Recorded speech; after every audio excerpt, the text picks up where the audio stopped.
Outstanding batting Soumya সরকারের। Global super লিগের টি-20 টুর্নামেন্টের মধ্যে সৌম্য সরকার ফিরলেন তার দ্বিতীয় রূপে, যেমনটা করেছিলেন 2014-13-12 সিজনে। ঠিক তদরূপভাবে রংপুর রাইডারের হয়ে দুর্দান্ত মাঠ কাঁপালেন, দেশের হয়ে প্রতিদ্বন্দ্বিতা করলেন একদম উচ্চ লেভেলে, এবং তার সর্বোচ্চ স্কোরার হচ্ছেন তিনি। তিনি এই গ্লোবাল সুপার লিগের মধ্যে 187 রান করেছেন, যা সর্বোচ্চ এই টুর্নামেন্টের মধ্যে, এবং সর্বোচ্চ ছক্কা মেরেছেন এই সৌম্য সরকার, প্রায় 9টি।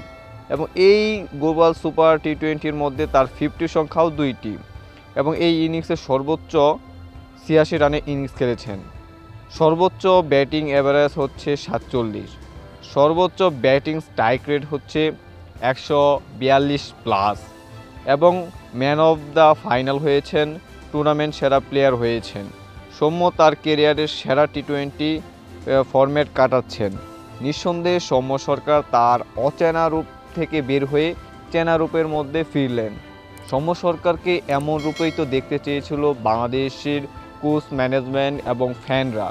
ঠিক সৌম্য যেন আগের রূপে ফিরলেন, সৌম্য সরকার যেন বাংলাদেশকে আবারও এমন পারফর্ম করে ভালো কিছু দিতে পারে, এটাই প্রত্যাশা ভক্তদের কাছে।